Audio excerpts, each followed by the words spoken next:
Saludamos al doctor Andrés Martínez, él es académico experto en Derecho Internacional. Doctor Martínez, el mundo aún sorprendido por la forma y sobre todo por el fondo, el futuro de Venezuela. ¿Cómo ve usted la situación?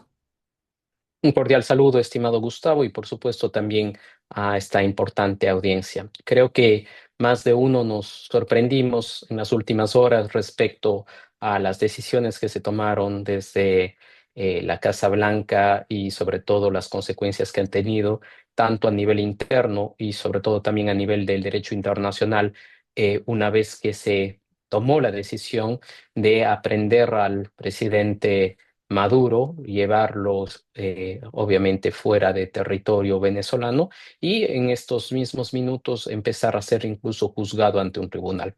Esto plantea algunas disyuntivas, sobre todo desde una perspectiva clara, obviamente, que busca una liberación para el pueblo venezolano, que creo que es relevante e importante. Dos, sobre todo, creo que también hay que aclarar que se trataba precisamente de un presidente ilegítimo, pero tres, también hay que entender que hay unas reglas dentro del derecho internacional que se entiende la resolución pacífica de las controversias y el no uso de la fuerza, salvo en situaciones extremas. Y es precisamente lo último lo que ha intentado justificar el gobierno americano bajo la idea de indicar que el señor Maduro es líder de una organización criminal y al estar, en este caso, requerido por la justicia norteamericana, abro comillas, no iba a existir lugar en el cual se podía esconder y que bajo esos argumentos ellos tenían el derecho de, en este caso, encontrarlo vivo o muerto y llevarlo ante la justicia norteamericana.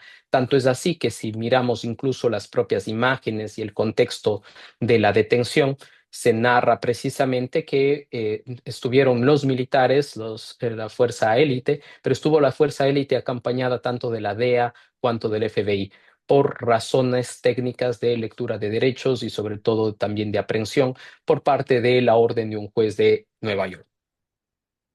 El tema de salvar a Venezuela de una situación en la que ha estado por más de 20 años con el chavismo, luego con Nicolás Maduro, en un régimen que parecía no iba a terminar nunca, particularmente con las irregularidades que ha habido, no solamente en las últimas elecciones, pero en las últimas fue algo ya dramático y descarado. De alguna manera ha mantenido abierta la simpatía de los latinoamericanos sobre Venezuela. Ahora, la forma en que esta intervención norteamericana se da abre otras puertas y otras visiones por el pragmatismo, el desdén expresado por el presidente norteamericano con respecto a cómo se actuó y sobre todo a qué es lo que se viene con una escala de valores que realmente sorprende viniendo de la primera potencia norteamericana, o potencia del mundo, perdón, que más allá de todo lo que se puede decir sobre su estilo imperialista, la importancia que da a la geopolítica, etcétera, etcétera, ha sido también un país que ha hecho gala de mantener una de las democracias más estables del planeta y de, en general, apoyar a gobiernos democráticos. ¿Qué le dice a usted la forma en la que esta intervención norteamericana se ha dado en el país latinoamericano? Bueno, yo creo que es evidente, estimado Gustavo, que en las dos administraciones del señor Trump existen serias diferencias y en la segunda es claro que debemos, abro comillas, estar viviendo una nueva etapa dentro de las relaciones internacionales y el derecho internacional. Digo esto no necesariamente porque necesariamente sea positivo, pero es una realidad que se vive. Se vive una realidad tanto en las relaciones a nivel geopolítico, se viven nuevas relaciones también en el ámbito comercial, arancelario y por supuesto ahora toma de decisiones de este tipo como lo que pasa en Venezuela. Lo que por supuesto sorprende y creo que debe concentrar el debate es el hecho de que la decisión que se toma no necesariamente es para salvar a Venezuela, lo ha dicho el propio señor Trump, sino él toma en cuenta dos factores. El primero, toman y capturan al señor Maduro en tanto en cuanto es la justificación que da Estados Unidos afectaba su comportamiento y sobre todo al ser, entre comillas, el líder de esta organización criminal, la posibilidad de llegada de droga a Estados Unidos y que esto afectaba al pueblo estadounidense. Ojo, siempre centrándose en el pueblo estadounidense. Y el segundo, que evidentemente tiene que ver con el régimen de transición. Régimen de transición que incluso ha llegado a decir que ellos lo mantendrán. No ha dicho en ningún momento que se piensa ceder a un tercero y que al final del día lo que se busca, y ha sido muy claro en ello, es un tema comercial y de, sobre todo, de las inversiones que han tenido en los últimos años, que se permita rescatar inversiones que fueron nacionalizadas, sobre todo en el ámbito del petróleo. Creo que en esto hay que ser muy objetivos. Antes habían también unas fuerzas presentes en Venezuela y que estuvieron durante algunas décadas. Me refiero al gobierno chino, me refiero al gobierno de la antes URSS, ahora Rusia, que también tenían intereses energéticos. No digamos que no, siempre tuvieron intereses energéticos. Ahora habrán cambios significativos, evidentemente, pero lo que es interesante, Gustavo, y que creo que hay que tener en cuenta, y fue una de las últimas preguntas que le hicieron al señor Trump en el avión presidencial, en el Air Force One, le preguntaban, ¿y qué pasará en Cuba?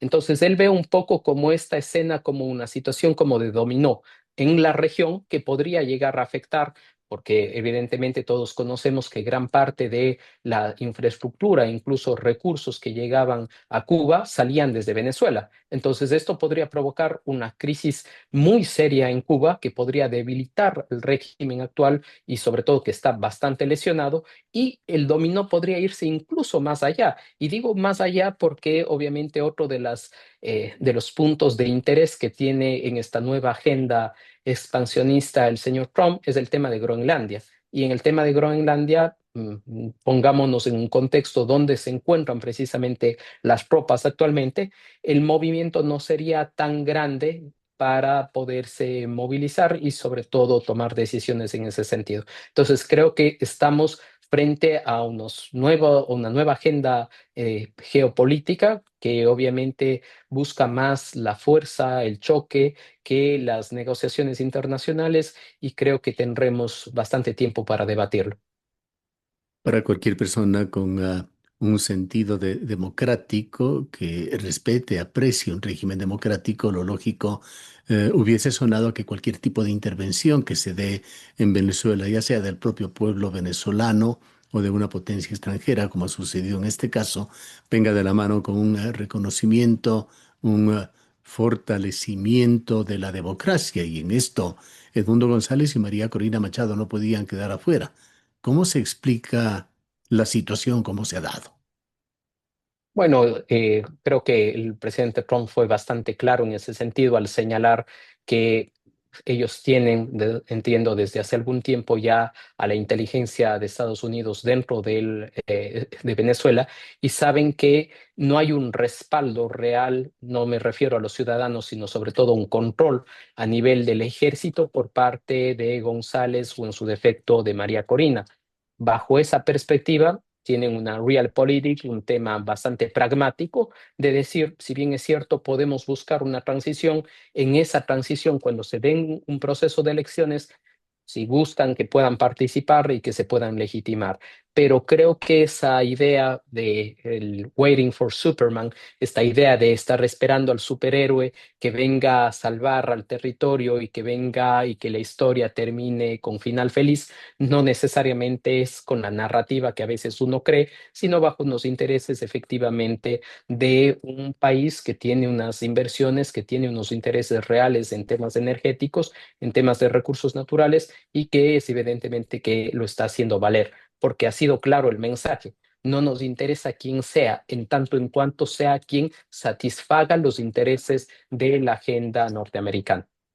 Pero hay sustentos para pensar, como aparentemente lo hace el señor Marco Rubio, que las elecciones en las cuales Edmundo González fue defraudado, pero él había sido el legítimo ganador, no se realizaron correctamente y no les da esa plataforma de legitimidad. Sí, pero precisamente por eso hay un planteamiento. Si revisamos incluso la normativa interna venezolana y de manera particular su constitución, podría existir una condición bastante particular y que es la siguiente. Si la señora Rodríguez asume, pues, primero, uno, se tiene que declarar la ausencia definitiva del presidente Maduro. Una vez que se declare la ausencia definitiva, pasaría a ser presidenta encargada la señora Rodríguez y si le falta más de tres cuartas partes para terminar su mandato, tiene la obligación legal de convocar a elecciones. Con lo cual, convocaría elecciones. Si usted quiere, se estaría actuando, entre comillas, dentro del Estado de Derecho, se convocarían elecciones, entendería yo que Estados Unidos obligaría para que se cumplan ciertos estándares, tanto de liberación de presos políticos, la participación de otros actores políticos y que obviamente en estas nuevas elecciones se den esos cambios. Pero de nuevo, y esto creo que no hay que dejar de lado, en tanto en cuanto sean candidatos que participen, lo ha dicho el señor Trump, que participen siempre y cuando manteniendo los intereses de Estados Unidos a flote. Es decir, nosotros vamos a permitir que se gobierne siempre y cuando esos intereses estén legitimados. Y claro, la gran interrogante es del pueblo venezolano y por supuesto de la comunidad internacional y de manera particular a nivel regional. ¿Y qué pasa con los intereses reales que tiene el pueblo venezolano o que tienen las relaciones a nivel sur-sur, etcétera? Creo que ese es un tema de debate muy interesante que podría llegar a plantearse, pero creo que este fin de semana y este inicio de año nos ha dado un golpe bastante significativo que creo que nos costará algunas semanas, incluso meses, entender cuál va a ser su repercusión, porque no es tan sencillo. Se decía y se especulaba que las aguas no se agitaban en Venezuela debido a que China y Rusia estaban por detrás. Esto hacía suponer que ante cualquier suceso desestabilizador iban a haber reacciones más allá de lo diplomático. ¿Qué ha pasado con esto? Bueno, yo creo que es casi como una jugada de ajedrez bastante buena, que en el caso de Rusia todos conocemos mantiene un conflicto abierto donde la mayor parte de sus fuerzas se encuentran concentradas en Ucrania. Además, el ejército está bastante golpeado, tiene bastantes problemas incluso respecto de, en el tema económico, sobre las sanciones que pesan sobre esta por parte de la Unión Europea, mientras que China sigue siendo pragmática. China sigue siendo pragmática en el sentido de que voy y doy mi apoyo hasta donde me sigue o hasta donde me sirve. Prefiero mantenerle en buenas condiciones o en buena lid a Estados Unidos que jugármelo el todo en el caso de Venezuela, donde ven efectivamente ya un régimen caído, donde ven una situación que incluso se había ido de las manos.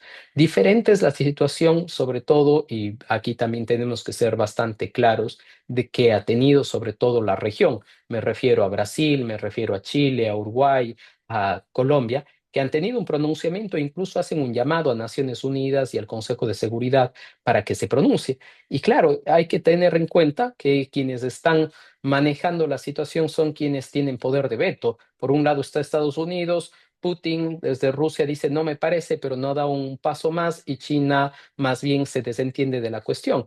Bajo esa perspectiva, bajo la coyuntura actual de la configuración del sistema de Naciones Unidas y del Consejo de Seguridad, sorprende cómo países bastante relevantes en la comunidad internacional, como Brasil, por ejemplo, hace un llamado y no hay una repercusión. Más allá de que nos guste ideológicamente o no, creo que al ser un país con la representatividad que tiene, debía al menos estudiarse la agenda, ver cuáles eran las situaciones que están por detrás y no se ha hecho nada. La OEA lo mismo. La OEA no ha tenido ningún pronunciamiento, no ha habido ni siquiera una reunión. Parecería que siguen en vacancias. Parece que las fiestas de Reyes todavía duran por allá en la sede de Washington de la OEA, donde al final del día existen incluso algunas convenciones que tratan sobre estos temas, tanto desde el uso de la fuerza, así como de los temas de carácter democrático y sobre todo el respeto de las instituciones. Parece que hay un mutuis por el foro y que al final del día están más bien esperando que se den situaciones en concreto para alinearse a sus pronunciamientos. Más allá de los exabruptos tan clásicos en el señor Trump, en la práctica, ya con la situación un poco más digerida, más meditada, ¿en qué medida cree usted que esta doctrina bautizada por el propio señor Trump como doctrina Monroe va a causar mella en Latinoamérica? Bueno, yo creo que es ya una realidad y es una realidad que ha empezado con Venezuela y que seguro continuará tanto en el caso de Colombia y en el caso de Ecuador, de manera concreta en los temas antidrogas. Y si vamos un poco más al sur, continuará en temas comerciales y me refiero de manera particular con los puertos, me refiero a Perú y por supuesto también a Chile, donde estaba queriéndose realizar la construcción de un puerto bastante importante que permite intercambio comercial con China. Bajo los términos de la doctrina planteada por Trump, al final del día, si quieren seguirse manteniendo esas relaciones, no se pueden lesionar los intereses norteamericanos y esto hará que la agenda en los próximos meses cambie. Tenemos elecciones próximas, en este año tenemos elecciones en Colombia y tenemos elecciones en Perú, donde evidentemente también existirá esta afinidad o, si usted quiere, esta influencia. Fue el caso ya hace un poco tiempo de Honduras y fue el caso de Chile, donde ha tenido resultados, si usted quiere, bastante efectivos y lo fue también incluso en Argentina en las elecciones de medio término, donde también terminaron teniendo un efecto interesante al final del día. ¿Cómo queda Ecuador en la coyuntura actual? Bueno, yo creo que Ecuador intenta subirse a la ola de países aliados, intenta incluso mantener ese tono belicista y sobre todo de imposición que tiene el señor Trump, pero claro, creo que eso choca sobre todo desde una perspectiva de un país de la región, de un país que se entiende amigo y que obviamente incluso tiene similares problemas. Al final del día, creo que por un lado, se toma más una condición de afinidad ideológica política que un real pronunciamiento desde las relaciones internacionales. Un factor que creo que ha sido poco valorado en el último periodo presidencial ha sido precisamente mantener una diplomacia de carrera. Tanto es así que la ministra de Relaciones Exteriores no es un diplomático de carrera, es más bien una persona vinculada a sectores comerciales, comercio internacional, que no necesariamente podría manejarlo de una manera más técnica. Yo creo que el llamado es eso, hacerlo de una manera mucho más técnica y profesional. ¿Qué tan grandes y qué tan influyentes podrían llegar a ser esas fuerzas extraoficiales de Venezuela? Paramilitares, pro régimen, el Ejército de Liberación Nacional, que se apropió de una parte de Venezuela, los grupos delincuenciales, quizá el más visible en Venezuela, el Tren de Aragua. Augusto de la Torre, un destacado economista, preveía que entre los principales riesgos está de que esto pueda tener un rebote hacia Ecuador, particularmente en lo que se refiere al tráfico de drogas. Bueno, en el caso claro del tráfico de drogas es evidente que lastimosamente Ecuador se ha convertido en un canal, en un flujo directo, pero si vemos también la estrategia de Estados Unidos, es evidente que también no van a levantar, si usted quiere, el pie del acelerador en Venezuela y se concentrará en Colombia y en Ecuador. Tanto es así que tenemos ya próximamente la visita de algunas tropas y de alguna infraestructura bastante relevante, sobre todo cerca de las costas ecuatorianas en las próximas semanas, donde veremos, esperaría yo, algunos resultados en ese sentido. Ahora, la pregunta es, ¿qué pasa si yo termino bloqueando las salidas? El problema de la delincuencia transnacional es que comienza también, necesita sobrevivir, y cuando necesita sobrevivir, comienza a atacar internamente. Entonces, esos pueden ser episodios penosos que podamos tener en las siguientes semanas o meses. El petróleo, que ha sido determinado como el principal móvil desde el punto de vista económico, puede realmente convertirse en esa piedra angular de este proyecto de Trump en Venezuela. El petróleo, más allá de las gigantescas reservas venezolanas, se encuentra en una enorme crisis, requeriría para que se inicie una inversión sumamente importante que supera de largo los 100.000 millones de dólares capitales que se pondrían en riesgo. Esa falta de talento humano en Venezuela, la Venezuela preparada de alguna manera fugó y dejó en una enorme crisis sobre todo el sector petrolero de Venezuela. Y por otra parte está también el comportamiento a nivel mundial del petróleo que se ha mostrado frágil. Incluso las primeras informaciones del día de hoy fueron de una ligera baja en el precio del barril de petróleo, que podría convertir al petróleo, ante una gran producción de Venezuela, en un producto con costos menores y no tan atractivo como parecería. Bueno, no nos olvidemos que al inicio de esta administración, precisamente cuando se le preguntaba al señor Marco Rubio qué se iba a hacer con el caso de Venezuela, lo primero que se hizo fue una reunión con los amigos de Trump que son inversores en el ámbito del petróleo y se ve claramente que hay un ánimo de inversión.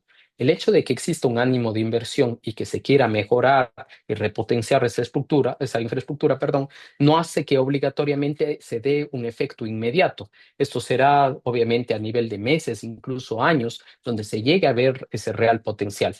Por otro lado, se va a ver precisamente ese nivel de confianza, donde al final del día el propio hecho de que no ha habido una intervención militar con tropas a todo el territorio ha hecho que se estabilice de una u otra manera el precio, porque había momentos de bastante inestabilidad. Y por último, el hecho de poder manejar, obviamente, gran cantidad de petróleo va a permitir abrir y cerrar el grifo en determinados momentos precisamente para jugar con ese precio, que al final del día es lo que se busca y que obviamente incluso a nivel internacional organizaciones como la OCP lo hace obviamente, pero desde otro tipo de dimensiones y precisamente con otro tipo de decisiones para poder jugar con el precio. Para finalizar, ¿cómo ve usted el tema de la estabilidad en Venezuela? ¿Qué tan grande es el desafío de poder efectivamente mantener control y estabilidad en ese país? Yo creo que es un reto muy importante. El día de hoy se ha empezado a ver algunas pequeñas señales y las pequeñas señales son la primera, que evidentemente hay una falta de entendimiento al interior del propio gobierno venezolano. Por un lado, el canciller dice una cosa, hace un manifiesto más bien soberano, patriota, solicitando la liberación de Maduro, mientras que la presidenta encargada es práctica y llama a mantener, entre comillas, buenas relaciones y una nueva época de cooperación con Estados Unidos. Lo segundo tiene que ver precisamente con eso. ¿Qué pasa? ¿Quién tiene legitimidad? ¿Tiene legitimidad Diosdado Cabello? ¿Tiene legitimidad Rodríguez? ¿O tiene legitimidad el ministro de Defensa? Ahí vamos a ver claramente cómo van a estar esas fuerzas por detrás, porque uno de los elementos que poco se habla y que son muy importantes en esta situación son las Fuerzas Armadas que, como conocemos, tienen un gran contingente, pero sobre todo tienen una gran cantidad de reservas que no han sido dadas de baja y que no han sido jubilados, con lo cual usted tiene muchísimas autoridades en servicio, lo cual obviamente al final del día hace que quien tenga la voz de mando pueda permitir una decisión para el uno u otro lado y obviamente un apoyo o no frente a esta situación. Sin embargo, la operación realizada por Estados Unidos deja más cerca de un centenar de muertos que evidentemente también darán un aviso importante a las Fuerzas Armadas y sobre todo un rompimiento interno. Primero, porque unos criticarán que no fueron capaces de mantener la defensa del primer mandatario, mientras que otros obviamente verán y serán mucho más pragmáticos en el hecho de saber que de pronto no están preparados para contrarrestar una fuerza tan grande como la de Estados Unidos. Bien, muchísimas gracias por habernos acompañado. Gracias a ustedes. Declaraciones del doctor Andrés Martínez, académico, experto en Derecho Internacional.